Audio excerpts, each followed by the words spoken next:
Welcome to Directionally Correct, a People Analytics podcast with Cole and Scott. Today's guest, Dr. Keith McNulty. Hey, Directionally Correct fans, we're off this week, so here's a replay of a previous episode we thought you'd like. If you're looking to stay connected to the podcast, make sure to subscribe to our newsletter on Substack to get behind-the-scenes information, watch our videos on YouTube, or check out other episodes of the podcast on your app of choice. Thanks for listening. Directionally Correct is dedicated to you, our listeners, to help educate and entertain you on how to effectively do people analytics. By supporting this podcast, you're helping us continue to provide valuable insights and knowledge to our listeners. Please consider becoming a patron of the podcast. You can find the link to sign up in the show notes or at patron.podbean.com/directionallycorrect. Thanks for your support. All opinions are our own and do not reflect those of any other organization. So people often have at least two citizenships through parents, right? So I have two of my citizenships. I was born in Ireland, so I'm an Irish citizen, but I have a British parent, so I get British citizenship through that. But then my third citizenship comes from the fact that I lived in Australia for 8 years. So that was long enough to become a naturalized Australian citizen. So I have three of them. But I don't hold the record in my family because my daughter has four. Because my wife is a New Zealander. So my daughter inherits that too. Just every island covered across the globe. Exactly. Yeah. But it's because of our mobility, every member of my family, just me, my wife, and my two daughters, every member of my family was born in a different country. So are there any country rivalries that go on? I just feel like you mentioned Irish and then Britain. I was like, oh my gosh, that must be a powder keg. But I don't know. Are there any rivalries there? Yeah, well, there's a rivalry in my own head for a start, right? It's like when I went in the soccer World Cups, which teams do I support? So I normally, my default is Ireland, but then if Ireland get knocked out, I'll move on to a few other countries. But I mean, the rugby is the sport where there's quite a bit of rivalry, right? Because of the New Zealanders, the Australians, and the Irish are a big rugby teams. So you get a lot of that in our family. Are you a rugby sevens guy or a full team? Yeah, more rugby union, and I don't watch it that often. Mostly the World Cups and the internationals, the Six Nations and stuff like that. Yeah. I don't know anything about rugby. I'm sorry. I would love to continue this conversation, but that was the extent of my knowledge too. Yeah. Yeah. Well, so maybe we do a quick introduction here, Keith. Keith McNulty, thank you so much for joining us today. So, Keith, one of the things that we do is we always have people send us bios of kind of who they are and what they're about, and I really liked yours, Keith. So you had a few little nuggets here that I wanted to share with our audience. One is that you're a trained mathematician with a doctorate in pure math, with, first of all, super intimidating because when I think about mathematics, I don't know, just it's like a whole nother language and a whole nother world. But fun fact, you hated statistics when you were younger, and then you became somewhat of a quasi self-taught IO psychologist. And the other thing that you mentioned here, which I really liked, I'm going all the way back to graduate school here, but you said that you've been on the editorial board of Personnel Psychology, and P-Psych was always my favorite journal to read from, if there is such a thing, in graduate school. So I wanted to commend you for that. Self-trained data scientist on R and Python, and like we were already talking about, a citizen of 3 countries with a family member who's also a citizen of 4. This is exciting. Thank you for joining us today, Keith. No, it's great to be here, guys. Well, maybe we could start, I don't know, tell us what, this is going to be really silly, but what is math? What is pure math? I'm sorry, I have to know. It's a good question. I mean, what you study, if you study a scientific or any form of science, really, there's always going to be a math component, right? So, those of us who've studied psychology, you can't get away from doing statistics as part of that, right? There's always a quantitative element to it. And if you do engineering, there's a huge math component. If you do physics, there's a huge math component. But pure maths is really about studying math for the sake of studying math, right? There doesn't need to be an application for it to be interesting in pure math. So to give you an example of what I mean, my own personal PhD was, a problem that had remained unsolved since it was first posited in 1909. And there's still no obvious practical application of that problem, right? It's just somebody posited it, and a few mathematicians thought, "Wow, this is interesting and hard," and it gained a following, and you can try and solve it, and if you manage to make any progress, then they'll award you a degree or a PhD or whatever. How does a guy that is a self-proclaimed math nerd merge into this from like not being a stats guy? Yeah, and that was a long journey, right? So it dawned on me towards like my PhD was 3 years long. So like 2 years into my PhD, it dawned on me that, my original idea of just being like a professor of math, as delightful as that seemed when I was 18 or 19 or 20, didn't look so good when I was in the middle of a PhD. And the main reason it didn't look so good was one of the things that just I didn't realize until I did it was how lonely it is. Incredibly lonely profession. And you're solving problems that nobody solved since 1900. I mean, that's like that's like as lonely as it gets. Absolutely. And also, like, when you do solve them, you find it difficult to find people who can actually critique your work, because it's so rare for people to be working on some of these problems, right? Oh, that's the sweet spot right there. Yeah, exactly. I actually went to a talk the other day by a very, very famous British popular scientist at a big arena here recently. And he said during the talk, he said, "I'm going to write some math on the board now for you guys." And as he wrote the math on the board, he said, "Are there any mathematicians in the audience?" And my wife was nudging me to put my hand up, but I just didn't want to put my hand up because there was like 10,000 people in this audience. And then he concluded there was no mathematicians in the audience, and he said, "Well, I can basically write whatever I want here, can't I?" So yeah, but it is a lonely profession. And the other issue I had with it as I was starting to come towards the end was, you think about a job, and the math, academics, particularly in the UK, are not very well paid, particularly in these types of disciplines. So you're also, have to think about if you're trying to build a family in the future, is that kind of career going to, give you the type of life you want? And both of those were coming home to roost when I was, 2 or 3 years into the PhD. And actually, straight after I finished the PhD, I went and interviewed for a position as a professor at a university, and it was through that experience that I determined I definitely don't want to do this, because the kind of the facilities and the nature of the process just told me this is not going to be much fun. And so that was my decision to kind of leave the math world behind in terms of the academic side of it. And it was through my work at McKinsey that I kind of ended up taking the journey and coming full circle and coming back to doing a lot of math in what I do now, really. Well, that's kind of my next question. First of all, I mean, management consulting definitely probably pays more than academia does, which is good to know. But the second thing, did you because a lot of what you mentioned in your bio was a lot of self-taught, which I love, the autodidact type of background. I feel like I have a lot of that in myself. But did you learn all of that while you were working at McKinsey, or did it come before? Was it in graduate school? Like, where did this fire start in you of self-teaching?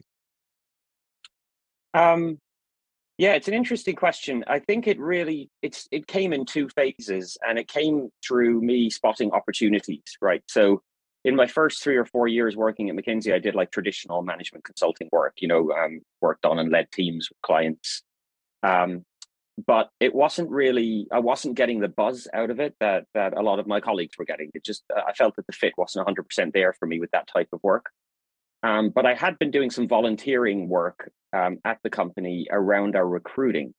And in particular, when I joined, and we're going back more than 20 years now, like many firms, the recruiting processes were very unstructured, and not a lot of the kind of IO psych guidance was being applied. And I realized, there's a huge opportunity here to make this much more scientific. And that was the beginning of my interest in IO psychology, because I basically took on a role where I said, look, give me the opportunity to bring some science into this process and to try to make sure we're being more fair, more accurate, more valid in the way we do our recruiting. But of course, I didn't have a lot of knowledge. So that kind of, I realized if I want to be good at this job, I'm going to need to know all this stuff. So I started that process, and it built up gradually depending on what I was working on. So for example, if I was working on designing evaluations, I would do a lot of work around job analyses and those sorts of things that you do when you're designing evaluations. But then, if I wanted to write tests or for use in the recruiting process or in evaluation, I would start to learn about it, item response theory and the whole basis behind that, in order to get that process moving along. But the fire was there because I saw the opportunity, and I think that tends to be what gives most of us our fire, right? Is if we see a gap, and it's a gap we're interested in, we want to fill it, then we're motivated to build the knowledge and the expertise that we need to fill that gap. Is this how you also became like the R guru on Twitter for IO psychologists as well? Yeah, I mean, basically, that was a similar situation. So about five or 6 years ago, a team came to speak to me in my previous role as kind of being in charge of how we do measurement and assessment at the company, and wanted to look into this idea of the extent to which advanced analytics or algorithmic analytics could be applied to evaluation and selection processes. And through that experience, I realized, there is actually a new science on the horizon here, that could fundamentally transform how we do our work, not just in IO psychology, but across many, many fields. And that made me think, okay, this is something I need to learn about, because the other thing that you think about is, if you want to be really good and respected in your field, you have to stay ahead of the game on knowledge, right? So you don't want to be sitting still for too long. And so the motivation there for me was to say, I need to get to know what this stuff is. And I remember going to a people analytics conference. I think it was the Wharton People Analytics Conference way back maybe 6 years ago. And I felt there wasn't a lot of actual technical analytics content in the conference. But I decided that I need to find out, like, if I'm going to get involved in technical work, what choices should I make? Like, I can't do everything at once. So what should I start with? And I remember just walking up to two guys at the conference and saying, if you guys were to recommend like one language for me to get to know, or one tool for me to learn in this space, what would it be? And they both just said R. So then I went away and I said, okay, I'm going to learn this. And the interesting thing about that was, and Hadley Wickham, who's kind of the R guru of the world, always says this, right? Is that the only way to learn programming languages properly is to have something you need to do with them. Like, if you learn without a use case, you won't properly learn, because the motivation's not there. So I remember going to my colleagues and saying, can you give me the biggest piece of analysis you've got that creates the biggest headaches, that takes the longest amount of time to do, that takes the most amount of FTEs to kind of fulfill it. And I'm going to take that and see if I can develop it in R. And if I can, let's see what the result is. And we ended up, transforming a process which took us 3 months and 5 or 6 people, as well as a whole bunch of administration in terms of printing out paper at the end of it. And we turned it into a process that ran in 30 minutes using R. And once we'd done that, the floodgates opened. And that's when I kind of just decided I need to spend my time on this, because this is really impressive stuff. Yeah, I don't think that people really realize the power of the computer that can be unleashed through R, be it through, it's one thing to, run a logistic regression, write a little line of code or something like that, but also then loop it across variables, et cetera. You could run like 1,000 regressions in 2 minutes if you want. Yeah. I mean, yeah, Cole knows this all too well. Like he'll call me like at 2 a.m. and be like, "Are you using the new R native piping? That's the best practices." I'm like, "Okay, Cole, whatever, man." You're definitely lying. First of all, I'm asleep at 2 a.m. And second of all, that's not what I'm calling you about when I call you. But I appreciate. Oh, we get these long compliment. discussions about piping all the time.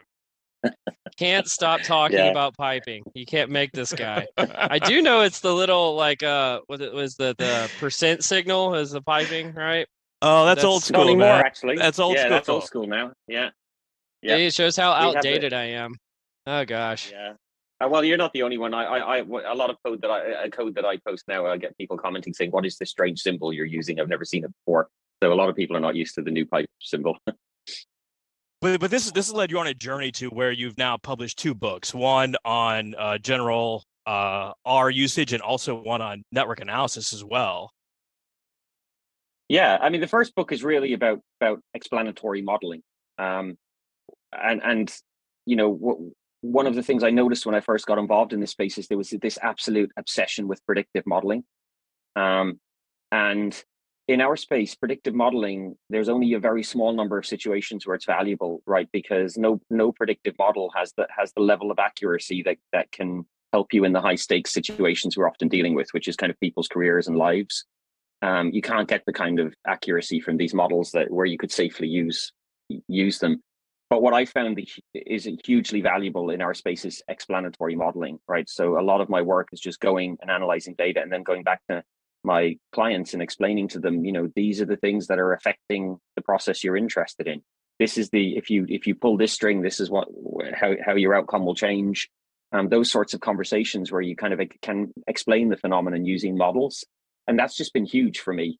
And I just felt like not enough time is being spent on that topic, on explanatory modeling. Like a lot of people know how to run a model in Python, like a scikit-learn model. But if you ask them to explain what the output means, a lot of people would struggle.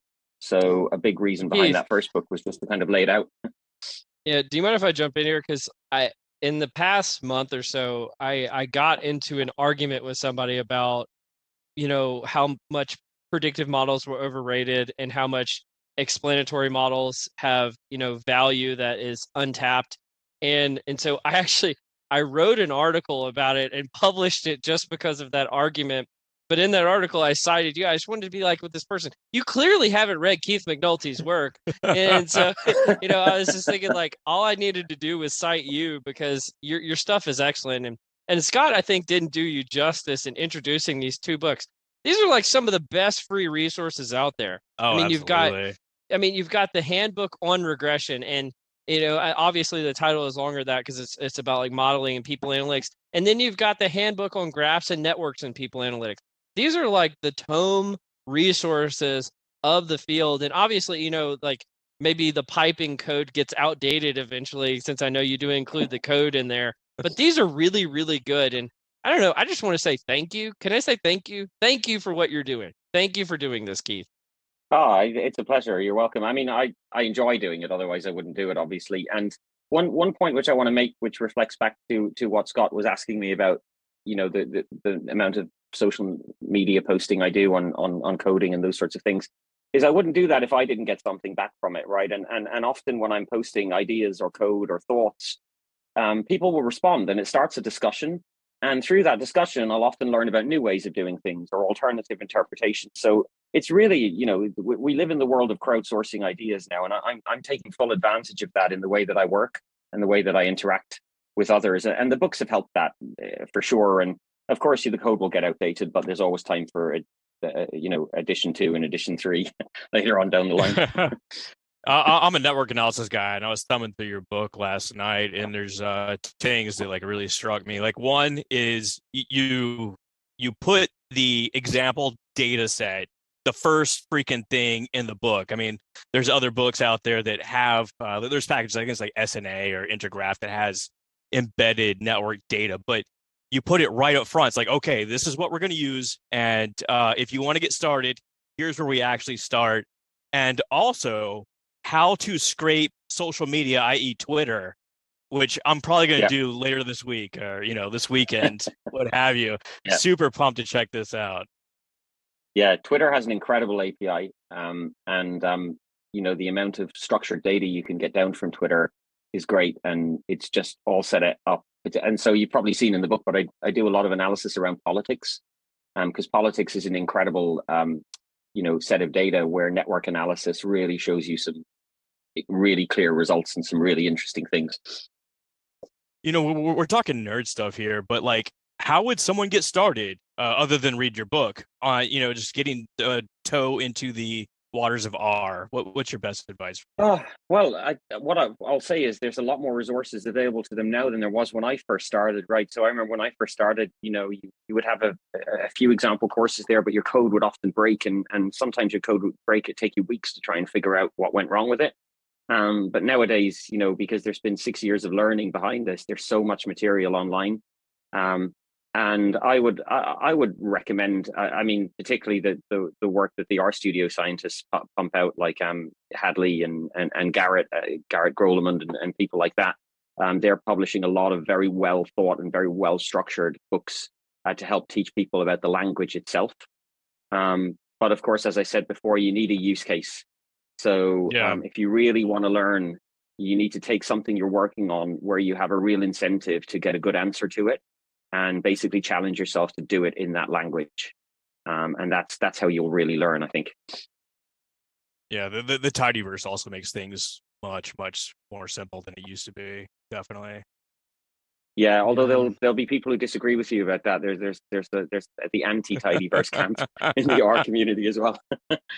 Yeah, so that actually leads me to my next question, which is, what community is more prickly when you're doing analytics on politics or analytics on data science, where you're putting out like R is better, Python is better, or I don't know, in the UK, is it like the Labour Party and the Conservative Party or something like that? Like which community is more prickly? That's an interesting question. I mean, the stuff that I do in the politics space, the results that come out are generally not controversial, right? They kind of show that there are different parties and they have opposing points of view, and there's little communities within those parties. But like, it's really an observation of real life, and you don't get a lot of people disagreeing with it or causing offense or anything. So there's never many issues there. I think in the actual data science community, I try my best to stay away from the argument of Python versus R, because there's no right answer to it, and whatever answer you give, you'll offend someone. But like, I work with both, and there's definitely spaces where one is better for what you're doing and than the other. I would say, for example, that if you're working in natural language processing, and particularly with large language models, then Python is kind of much more ready to go in that space. But if you're working a lot with the wrangling of data and also the publishing of data science, R tends to have a better ecosystem for that, particularly if you're a fan of the tidyverse. So it's horses for courses, I think. And if you want to be a really good data scientist, you should over time learn both, I think. Are there any plans to write any additional books? Like, I sure could use one on, say, data viz. You got anything like that coming down the pipe? Yeah, I don't think I'd be the right person to write a book on data viz, just because data visualization specialists, it's not just about the coding, it's about how you lay it out and the design and all that sort of stuff. And I'm not really a designer per se. One of the things I am interested in potentially doing is a book on natural language processing, particularly for our space, right, for the people analytics space, because it has huge applications. But it's moving so quickly, that I worry that when I start, by the time I finish it, I'll already have to go back and start writing it again. Yeah, like what's a book to be written in the age of GPT-3? Like, right. it's hard to stay relevant when things are moving that quickly. I don't know. Yeah, exactly. So Keith, one of the things that I really appreciate about you, kind of the point earlier about the value of explanatory models and some of the wisdom that you bring, is you'll tackle things like common misconceptions in statistics, like things that people don't take into consideration that they should, or things along those lines. I don't know. Do you want to hit us with any of the common ones that you see that would be really great for our audience to hear? You put me on the spot there, but I mean, I'll just mention one that I actually made a post about a few days ago, which is linear regression. Right. So I think linear regression, everybody understands it as like the simplest form of explanatory model. Right. And as a result, people just think, OK, well, we're basically assuming that all our data is on a straight line. And just that very assumption is problematic. Right. Because we're not assuming that all our data is on a straight line. We're assuming that over many, many observations, the average of our data points is on a straight line. And that has huge consequences. And one of the side effects of not understanding that is that when people see the word confidence interval, they think that, when the model spits out a confidence interval for a particular data point, that the data point is going to be between 95% chance it's going to be between those two ends of the confidence interval. But that is actually wrong. What the model is saying is that over many, many experiments, the average of this data point will lie between that confidence interval. There's a much wider interval for any single data point, and that's what we call the prediction interval. And a lot of people just don't know that. Like a lot when I show people how to generate a prediction interval, they'll often say to me, "I never even knew that you could do that." Yeah. So that's a surprising one for me. It's actually something because I had to figure that out myself as well. I'm glad you brought that up. I have this might be a really deep question or it might be a really stupid, simple question. But you have a math background, and I was actually thinking about this. Shows you the random things I think about. I was thinking about this the other day. Why is regression the most simple form of modeling? Like, is it possible for there to be a more simple form of modeling out there? I mean, there's always a possibility for your models to be simpler, right? I mean, to give you an example, if you have a a binary outcome, 1 or 0, true or false, right, that you're modeling, a statistician will tend to go straight to binomial logistic regression for that, which has like a mathematical foundation Yeah, to it exactly. around the logistic function.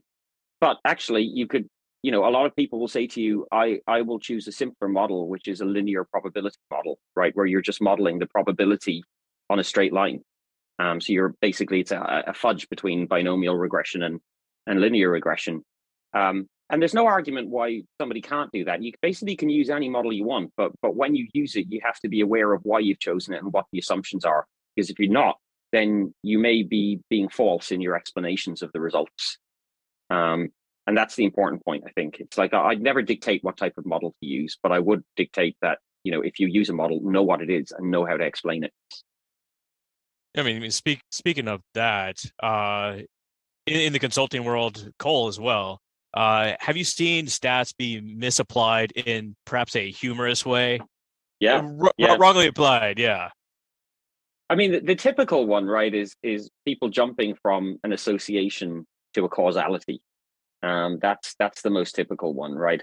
And particularly when you're in a business context, people are often very hypothesis driven in a business context, right? So they're unlike a scientist who will often go into the problem saying, I don't know anything about this answer and I'm just going to build up the evidence and see where it takes me.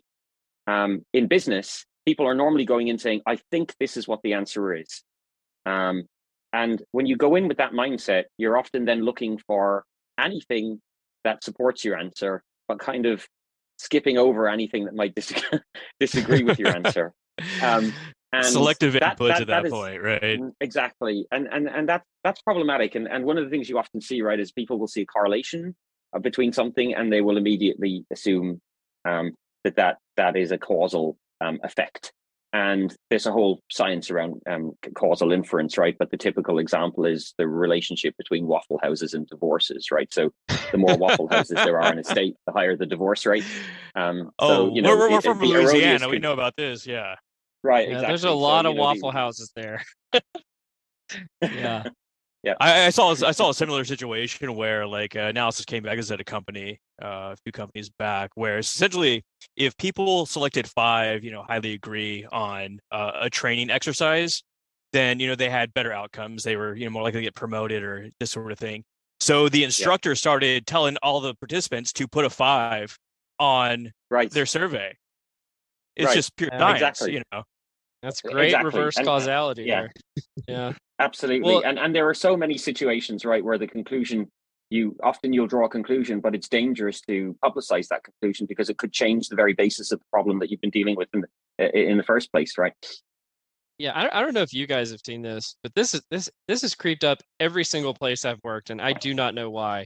Is this just generalized misunderstanding of like bar charts? Like, well, males scored 69 and females scored 68, and therefore females are doing so much worse than males because the scores are 1 point different. It was like, are you kidding me? Those scores are virtually identical. And like, am I the one crazy person here? Because this happens all the time. I don't know why. It does, yeah. The lack of hypothesis testing, the lack of knowledge around hypothesis testing is a really big problem in the business world, I think. And again, often people are drawing those conclusions because those are the conclusions they've gone in with, and they're just looking for any evidence they can find to support them. But speaking of charts, by the way, I think one of the least used charts in the business world for good reason, right, is the pie chart. And if when you guys leave the session, and anyone who's listening can try this out, if you go into R and you seek help on the pie chart function, which is just pi, just put question mark pie in the console and then look at the help and read down the help a bit, and you'll see the statement that says pie charts are a very bad way to represent data. It actually says that in the help function. But we still need it because people still use it and love it per se. I also must say that I have to look up in your book at least 4 times a year the difference between probability and odds ratio. I can never keep it straight. Always go to your resource. Yeah. I mean, that's the best. Like, why other statistics books don't explain it the way that you? Because I remember you came and spoke, Keith, at the DFW People Analytics meetup. We had a webinar that we hosted, and I complimented you about that there. This was like a year ago. But that's the GOAT. I mean, that's the best. I don't know. Maybe now we could switch to a section. And Keith, I don't think you've listened to these before, but we have a section called the nerdery, which is where we bring up different, let's call them nerdy topics that we want to cover. I don't know, Scott. I think you had one about college professors. Do you want to start there?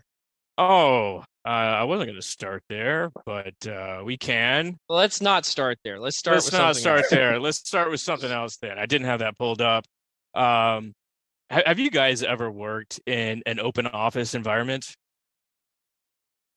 Actually, no. Yeah, I mean, I have. I mean, basically, in our company, it's moved over the last couple of decades from, we used to be grouped into offices, but now most of the space is open space, and the rooms are for booking for meetings, for private meetings, or those sorts of things. So I've certainly seen that change occur a lot over the last 20 years. Yeah, there's going to be some implications when people start returning to office as well. Well, Adam Grant posted something, I don't know, probably like a week ago, and he essentially rails on this open office concept, saying that they cause 27% more sick days, 14% lower cognitive performance, 70% less face-to-face interaction. That's the really surprising one, because these are essentially designed to enable face-to-face interaction. But I mean, I don't know, you sit down at a table next to some dude eating corn nuts or something like that, and you just wind up putting your headphones on and trying to shut out the world, essentially. It sounds like an experience you've had, Scott. Are you talking from experience there? Are you the corn nut guy or the guy that sits next to the corn nut guy? I used to go over to our IT area, just kind of walk through and look at these miserable souls, having to sit shoulder to shoulder to people at their computers. Yeah. Well, I mentioned, I've never actually sat in one of those areas, but that's not an accident, because any job I've interviewed for that actually had an open office set up, I've said, nope, not doing it, because I just see this. And then my one cynical take, and I know I've shared this on the podcast before, is, the genesis for open office plans, the cover story was that it was about, creativity and kind of creating serendipity and all that. But the reality was it was all about cutting costs from a real estate spend, because you can pack more people into a smaller amount of area with an open office concept. And I know that's might be the exception to the rule, because some companies do spread people out, but I think it's all a cover story. I don't know, Keith, do you have any experience with this? Did you meet Adam Grant at that Wharton conference that you went to back in 6 years ago? I know Adam quite well. I've interacted with him and worked with him on a few things in the past, and I think often the statistics and the research doesn't necessarily explore why we're seeing these outcomes, right? And for me, that's the most important thing. And often our own experiences, if we have them, can drop some hints on that. I mean, I don't know about you, Scott, being in open office environments, but the likelihood is that you're going to camp down near people you don't really know. And as a result of that, you're less likely to talk to them, right, or get into social interactions with them. Whereas if you're in an actual office, a shared office with other people, then often you're all in that office for a reason. And even if you're not, because you're in there every day, you're going to get to know each other. Whereas, if you're in an open environment, you're probably sitting next to a different person every time you come in. So there's some, obvious social dynamics reasons why some of that might be occurring. And that would also lead me to conclude that, if you're allowed to, I mean, why come into an office if you're not going to interact with people, on a frequent basis? You might as well stay at home, right? Which probably, could drive higher absenteeism. So the reasons behind it are to me, are kind of more interesting than the statistics themselves. I think there's a psychological component here as well. It's like if people did come in every day and talk to someone new, I mean, now you're sharing ideas, meeting new people, feeling more embedded in the organization, this sort of thing. But I have a feeling that people essentially just camp out at a spot, and you Right. walk in the office like, oh, that's where Cole usually sits, or this is where Right. Amy usually sits, or whatever, and it's not really as interactive as it could be. In fact, I saw a network, and I'll have to dig this up for the show notes. It was a network analysis article based on a quasi-experimental study, a natural experiment, where a organization went from a standard cubicle setup to a open office environment, and they put those sociometric badges on people so they Yep. can measure how close you are, like how long you talk, this sort of thing. And they found that people essentially put headphones in, they started communicating virtually. They just stopped talking to each other. It had total Yep. backfire effect. Yeah, absolutely.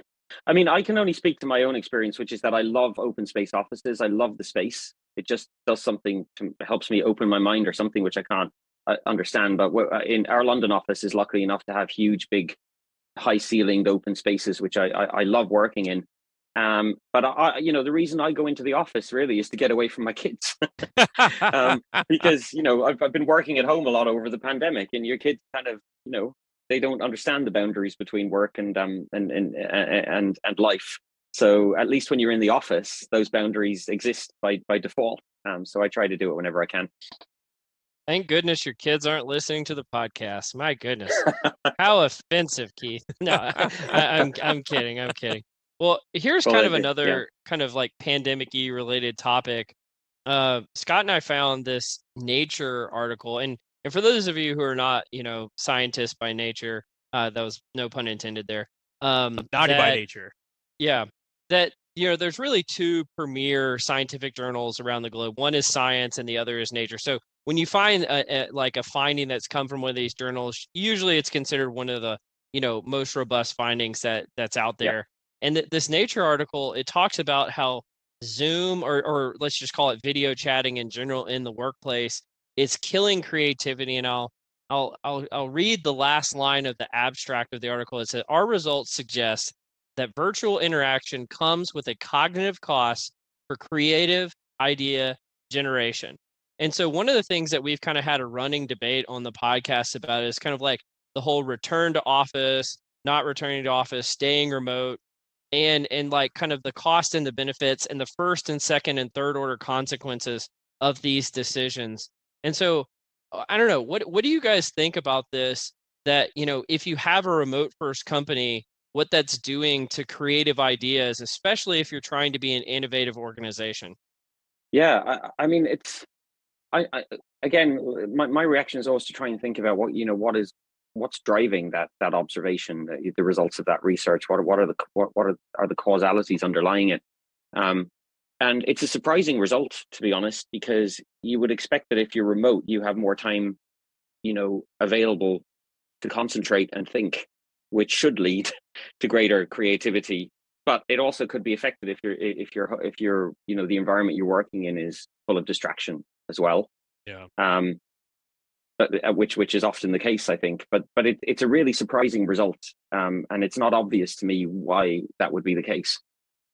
You're coming to this a little bit blind, Keith. The article is absolutely fascinating. They use this eye tracking software, and they essentially found that people are focused on their screen. Like I don't know, like whenever I'm on a Zoom call or video conference, I just kind of stare at myself the entire time. Mm. And this places a cognitive load on people, which reduces their recall and ability to think clearly. I've also said that, like, as soon as I hop on a call, my IQ drops like 20 points. This is sort of like self-affirming sort of study From here. 80 to 60, Scott? No, I'm kidding. Oh, I'm I giving you a hard time. wish. I wish I Yeah. had that high. I wish. Yeah. No, Yeah. I don't know. And I guess I'm a bit biased on that, because as a computer programmer, I'm staring at a screen a lot anyway, irrelevant of whether I'm, on calls or working remotely. So, yeah, I'm guessing for non-computer programmers that difference could be quite substantial. Yeah. I'll just speak from my kind of own personal experience here, but I do find this to be a real finding, but it really comes from an old finding, which comes from like the Lean Six Sigma type of research, which is around task switching. So that usually when you have to switch from one task to another task, you have like a 50% kind of refractory or reset period that it takes to get back up to speed. And so I find that if I'm in any kind of like creative outlet in this type of environment, and then a Slack message pops up, or I have to jump on a Zoom call and then jump back off, I get interrupted and I can't get back up to that really high baseline of creativity. That's kind of been my own personal feeling on this. Yeah. Oh, absolutely. I mean, Absolutely. I think it's similar with a lot of deep cognitive processes, right? For example, if I'm in what I call code flow, right, which is where I'm deep into hacking a piece of code or trying to get something working, and then I suddenly have to join a call, I know that when I leave that call, I may not be able to restart it again until the next day because it takes such an effort to get back to where you were at that concentration level. Yeah, there's some estimates that say it might be 20, 30 minutes before you can actually, refocus yourself after a Zoom call. Yeah. There's also the element of like, if you're trying to collaborate with somebody via Zoom, like it's just not the same. Like you can't read their body language. It's harder to interrupt people. The collaboration tools like whiteboarding just isn't the same as being in the physical room and writing on the wall, these sort of things. You mind if I go kind of random here for a second? This is not something we intended to talk about today, but I have seen some people in the academic sphere writing about this, and then I know very publicly Meta has talked about this as well, that they think that they're going to augment kind of the Zoom environment with AR or VR, so like the virtual reality or the AR.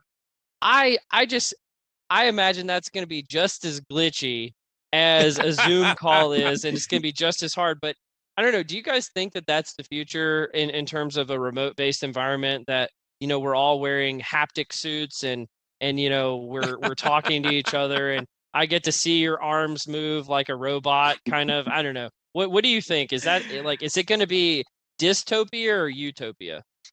Yeah, I mean, I think your question there, Cole, is like a microcosm of the entire debate around the direction that Meta is going in, right? And the focus that Zuckerberg is putting on the metaverse. I mean, half the community thinks it's a visionary, and half the community thinks it's completely mad, right? I personally, I personally don't. I think a lot of augmented reality that we see currently in the world today is more gimmicky than useful. And I worry that would be the case when it's applied to kind of work-based interactions.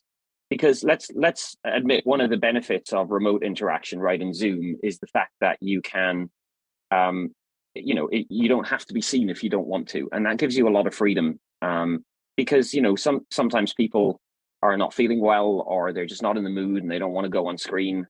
Well, and if you go into an environment, if you go into an environment where there's a lot of augmented reality and stuff, then that just creates a pressure for you to be, for your image to be present in that environment. And that would worry me a lot in terms of what, the expectations on employees that are working remotely.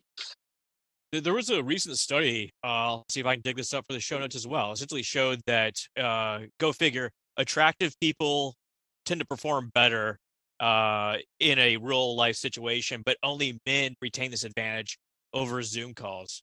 I don't really know why, right? But it's a recent study. Well, I guess you and I will never know, Scott. Oh man, I never know the advantage there. But we have another study from Nature. It essentially says that 20% of all college professors come from just 8 universities in the U.S. You guys want to take a gander and do some guessing? I mean, I'm going to say it's pretty Ivy League heavy, but I I don't know the so. list. Oh, is it you all might be Ivy? surprised. Maybe like throw in like a West Coast university, like a Berkeley or a Stanford or something like that. Well, you got 2 of them. You got 2 of them right there. Any other guesses? I mean, you'd have to think an MIT or something like that is in there. You got it. You got Harvard as well. Michigan, Wisconsin, Illinois, and my alma mater, University of Texas at Austin. So I mean, surprising to see some state schools in there. That's it. That's impressive. Hook 'em, absolutely. Yeah, absolutely. Yeah, but I mean, this has implications for if you do want to be a professor. prestige still Yeah. matters. I guess it's Yeah, why and you Keith see, didn't get a professor job because he didn't go to UT. I mean, that's really what it comes down to, right, Keith? I didn't go to anywhere in the US, so. um, but but yeah, I mean, it is well, we see this replicated across many environments, right? The simple fact is that it's an efficiency play that if you only have so much effort to put into looking for the people that you want, and if you're more likely to find them in the high-ranking institutions, then you'll look there first, and that creates a structural bias, I guess. Yeah, it even says here the top 5 universities, so that's Berkeley, Harvard, Michigan, Wisconsin, Madison, and Stanford, produce more professors than all non-US schools combined. I Pretty wonder what that incredible. does Yeah. from like, I don't know, like there's a lot of research on like diversity and creativity. I wonder if Exactly. there's that limits the amount of cognitive diversity that goes into Mhm. the professor, or is that called the academy or the I'm not even gonna get that word right. The professorships that are out there. I don't know. I mean, I feel like there's got to be some kind of negative consequence of this. Oh yeah, you Yeah, got yeah. echo I mean, chambers, the whole bit. yeah, absolutely. And generalizing it out, we see it across the board as psychologists, like, the kind of quality diversity trade-off is always out there, that if you cut down on your diversity, it can massively impact, um, you know, cognitive interaction and idea generation and those sorts of things. But we constantly see in almost every walk of life that organizations and companies take the quickest route they can to find the hires that they need, purely because it's an efficiency play, right? And I wouldn't see why academia is any different from that. I think we're just seeing the same thing there. Someone's already done the pre-screen for you, i.e., Yeah, exactly. MIT or Harvard, what have you. It's like a Yeah, prolonged yeah. I job mean, interview, sort of. exactly. Yeah, yeah. Well, so Keith, I just think it's crazy. We were talking about this before the podcast. It's crazy, and it's also kind of funny that you're a member of PSYOP in the U.S. and you're considered an IO psychologist here, but that you're not considered a psychologist in Britain because the British Psychological Society. I don't know. Do you want to talk about that at all? I thought that was a hilarious part of your background. Yeah, I mean, it shows that I think the US is more forward thinking in terms of what it means to be a practitioner, um, in a given field, right? And there are many routes into being a practitioner. One route is that you start at age 18, you do your degrees, and you go straight into a job. Or another route is that you did something else early on, but then your work, and the things you did after you studied took you into the field, and you learned in different ways. And what we see with PSYOP, for example, is that they are much more open to having members that have come to the field in a different way. They have a committee, and if you don't have an obvious PhD or a degree in IO psychology, then you can submit evidence to suggest that you still are qualified. And the committee reviews that and makes a decision to determine whether they view you as qualified, despite the fact that you don't have the traditional qualifications in the field, right? But there's no such process in the UK. So the UK is pretty strict in terms of how they charter membership, and they just say if you don't have an accredited or approved degree, you cannot be considered a part of.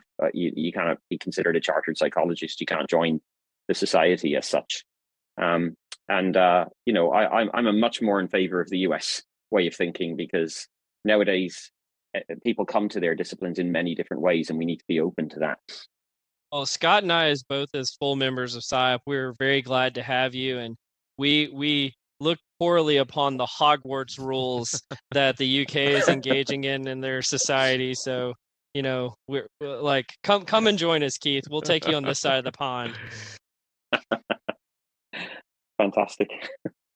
Well, Keith, it's been an absolute pleasure having you here. How can folks get in touch with you if they want to reach out?